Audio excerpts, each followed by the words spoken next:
नमस्ते बच्चों। आज हम लोग पढ़ेंगे कविता पतंग। पतंग कविता कवि आलोक धनवा द्वारा लिखी गई है। आलोक धनवा का संक्षिप्त परिचय देख लेते हैं। जन्म हुआ है 2 जुलाई सन 1948 ईस्वी में मुंगेर में, बिहार में। इनकी प्रमुख रचनाएं, पहली कविता इनकी है जनता का आदमी, जिससे इनको विशेष ख्याति प्राप्त हुई। इसके अलावा भागी हुई लड़कियां, ब्रूनो की बेटियां आदि। और इनका एकमात्र संग्रह है दुनिया रोज बनती है। सम्मान राहुल सम्मान, बिहार राष्ट्रभाषा परिषद का साहित्य सम्मान, बनारसी प्रसाद भोजपुरी सम्मान, पहल सम्मान। और सबसे बड़ी बात, बहुत कम समय में ही इन्होंने साहित्यकारों पर अपनी विशिष्ट छाप छोड़ी। बहुत से साहित्यकार इनको अपना आदर्श मानने लगे। कविता का मूल भाव है, इस कविता में कवि ने पतंग के बहाने बाल सुलभ इच्छाओं और उमंगों का सुंदर चित्रण किया है। पतंग बच्चों की उमंगों का रंग बिरंगा सपना है। आसमान में उड़ती हुई पतंग ऊंचाइयों की वे हदें हैं जिन्हें बाल मन छूना चाहता है और उसके पार जाना चाहता है। बच्चे हर बार नई नई पतंगों को सबसे ऊंचा उड़ाने का हौसला लेकर अंधेरे के बाद उजाले की प्रतीक्षा करते हैं। अर्थात वे प्रतीक्षा करते हैं कि भादो समाप्त हो और शरद ऋतु का आगमन हो, जिससे पतंग उड़ाने के लिए अनुकूल वातावरण प्राप्त हो सके।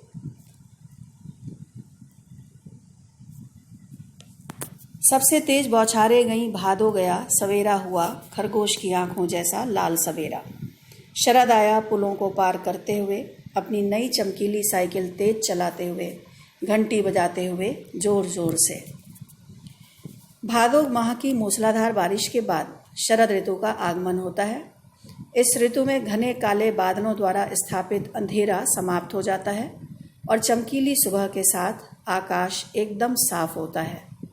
भोर की लालिमा जो बादलों के कारण दिखाई नहीं देती थी, आकाश चूँकि बादलों से ढका होता था, लेकिन जैसे ही शरद ऋतु का आगमन होता है, आकाश साफ होने के कारण ये लालिमा भी दिखाई देने लगती है। और उसकी तुलना कवि ने खरगोश की आंखों से की है। शरद ऋतु का मानवीकरण करते हुए कवि कहता है कि शरद अपनी चमकीली साइकिल चलाते हुए और जोर जोर से घंटी बजाते हुए अन्य ऋतुओं के पुल को पार करते हुए आया।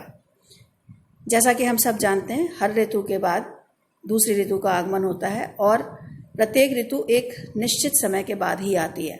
तो एक पूरा ऋतु चक्र पूरा करने के बाद शरद ऋतु का आगमन होता है।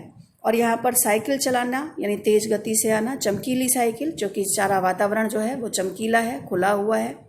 और घंटी बजाना जो है वो कहीं ना कहीं संकेत है वातावरण में अभी तक बारिश के कारण जो एक सन्नाटा था, या हम कह सकते हैं पक्षियों के कलरव नहीं सुनाई दे रहे थे, लोगों की चहल पहल नहीं दिख रही थी, वो सारी बातें अब दिखने लगी हैं, जिसको घंटी बजाने के समान दर्शाया गया है।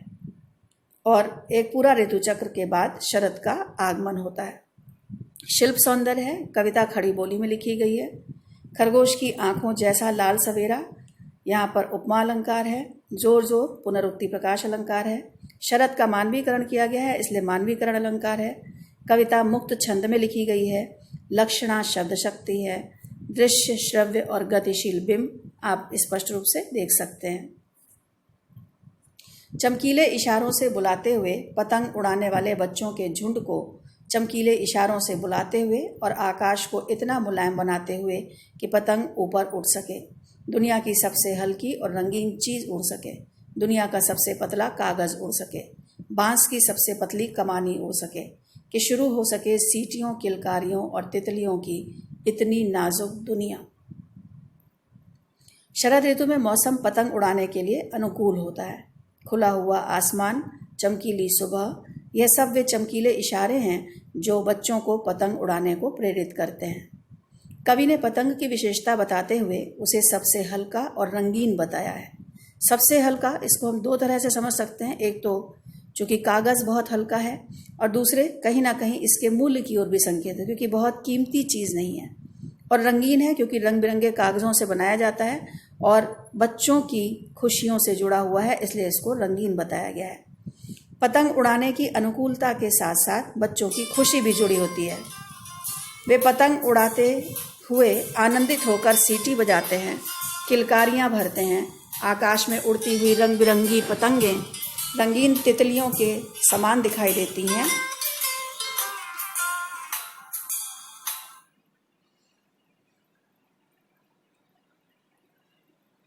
और यह सब शरद ऋतु के आगमन से ही संभव हो पाता है। शिल्प सौंदर्य है खड़ी बोली, इशारों, मुलायम कागज, नाजुक आदि उर्दू शब्दावली का प्रयोग, पतंग के लिए सटीक विशेषणों के प्रयोग से सौंदर्य की अभिवृद्धि, शरद का मानवीकरण इसलिए मानवीकरण अलंकार, लक्षणा शब्द शक्ति, बिंब विधान और कविता मुक्त छंद में लिखी गई है। जन्म से ही वे अपने साथ लाते हैं कपास, पृथ्वी घूमती हुई आती है उनके बेचैन पैरों के पास। जब वे दौड़ते हैं बेसुध, छतों को भी नरम बनाते हुए, दिशाओं को मृदंग की तरह बजाते हुए, जब वे पेंग भरते हुए चले आते हैं डाल की तरह लचीले वेग से, अक्सर छतों के खतरनाक किनारों तक, उस समय गिरने से बचाता है उन्हें सिर्फ उनके ही रोमांचित शरीर का संगीत। पतंगों की धड़कती ऊंचाइयां उन्हें थाम लेती हैं महज एक धागे के सहारे। बच्चे जन्मजात कोमल होते हैं, वे कपास की तरह कोमल और निर्मल होते हैं। वे अपने कोमल पैरों से छतों पर दौड़ते हैं। पतंग पर दृष्टि होने के कारण छत की कठोरता उन्हें महसूस नहीं होती।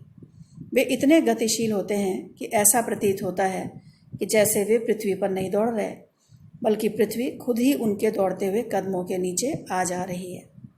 एक छोर से दूसरी छोर तक भागते हुए वे मानो एक दिशा से दूसरी दिशा की दूरी पूरी कर लेते हैं।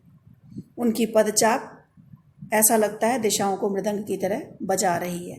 मृदंग एक वाद्य है जिसके दोनों किनारों की ओर उसको थाप देकर बजाया जाता है। चूंकि बच्चा एक तरफ से दूसरी तरफ तक दौड़ता हुआ जा रहा है, इसलिए ये एक दृश्य बिंब बनाया गया है कि ये जो दिशाएं हैं वो मानो मृदंग हैं और बच्चे अपने कदमों से उस पर थाप दे रहे हैं।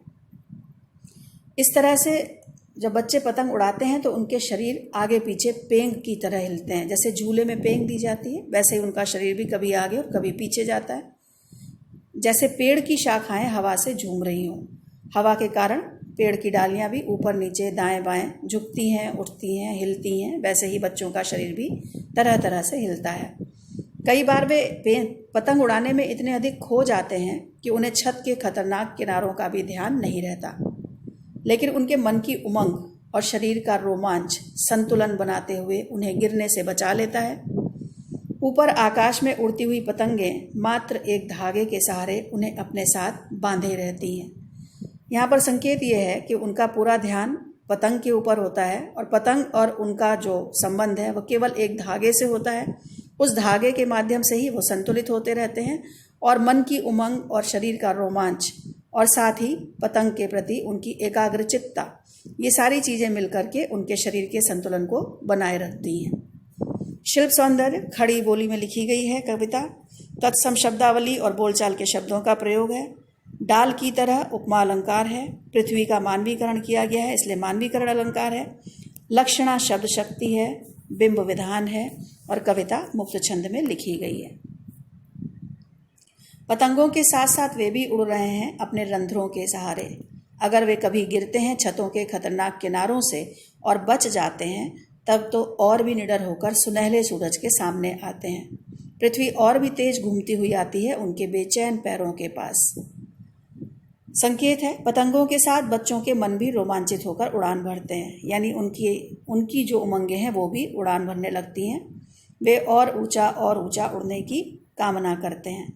अगर कभी वे अपना संतुलन नहीं बना पाते और छत के खतरनाक किनारों से गिर जाते हैं, क्योंकि हमेशा उनका शरीर उतना संतुलित नहीं हो पाता, कई बार वो छत के किनारे तक आकर के अपने आप को बचा नहीं पाते और गिर जाते हैं।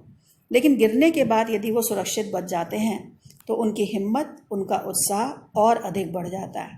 वे पहले से भी ज़्यादा निडर हो जाते हैं और चमकते हुए सूरज के सामने आते हैं, अर्थात चमकीली सुबह में और अधिक उत्साहित होकर पतंग उड़ाने आ जाते हैं।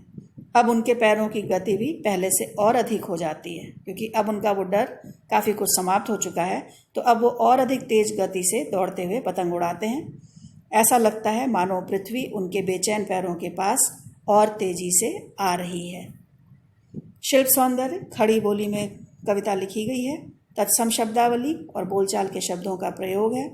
सुनहले सूरज में अनुप्रास वह साथ साथ में पुनरुक्ति प्रकाश अलंकार है। पृथ्वी का मानवीकरण किया गया है, इसलिए मानवीकरण अलंकार है। लक्षणा शब्द शक्ति है, बिंब विधान है और कविता मुक्त छंद में लिखी गई है। बोध प्रश्न, इसके उत्तर आप स्वयं करेंगे। भादों के जाने के बाद शरद ऋतु के आने पर प्रकृति में क्या परिवर्तन दिखाई देते हैं। यहाँ पर हमको चमकीली साइकिल और सीटी बजाना या ये सब नहीं बताना है, वास्तविकता में जो प्रकृति में परिवर्तन होते हैं उनका वर्णन करना है। बच्चों के साथ कपास का क्या संबंध बनता है। जिस प्रकार कपास एकदम स्वच्छ, उज्ज्वल, कोमल होती है, उसी प्रकार बच्चे भी कोमल और निर्मल होते हैं। उनका तन ही नहीं, उनका मन भी एकदम साफ होता है, निर्मल होता है और इसीलिए उनको कपास की भांति बताया गया है। बच्चों के पैरों के लिए बेचैन विशेषण का प्रयोग क्यों किया गया है। क्योंकि जब वो दौड़ते हैं तो उनकी गति पे कोई नियंत्रण नहीं होता, वो इधर से उधर कहीं से भी कैसे भी दौड़ दौड़ कर पतंगों को उड़ाने की चेष्टा करते हैं। इसलिए ऐसा लगता है कि जैसे उनके पैर स्वयं ही व्याकुल हो चुके हैं, बेचैन हो चुके हैं और वो एक जगह पर स्थिर नहीं रह पा रहे। प्रश्न 4 है, पतंग के लिए सबसे हल्की और रंगीन चीज, सबसे पतला कागज, सबसे पतली कमानी जैसे विशेषणों का प्रयोग क्यों किया गया है। क्योंकि पतंग उड़ाने के लिए हल्का होना आवश्यक है। अगर पतंग हल्की नहीं होगी तो वो ऊपर उड़ेगी नहीं, तो उसका कागज़ भी हल्का होता है। रंगीन चीज़ इसलिए है क्योंकि उसके साथ बच्चों की रंग बिरंगी भावनाएं भी जुड़ी हुई हैं। रंग बिरंगे कागज़ से बने होने के कारण वो दिखती भी रंगीन है, लेकिन उसके साथ साथ बच्चों की इच्छाएं, बच्चों की उमंगें भी जुड़ी हुई हैं। और सबसे पतला कागज़ और सबसे पतली कमानी विशेषण इसलिए किया गया है क्योंकि इससे ज़्यादा पतले कागज़ की तुलना नहीं की जा सकती, क्योंकि इससे ज़्यादा पतला कागज़ जो है वो आसानी से आकाश में नहीं उड़ेगा। तो इस तरह से पूरी पतंग को ही सबसे हल्का और रंगीन बताया गया है और उसको बच्चों के साथ जोड़ा गया है। आप सभी घर पर रहें, सुरक्षित रहें। आप सबकी मंगल कामना के साथ आप सबको बहुत बहुत धन्यवाद।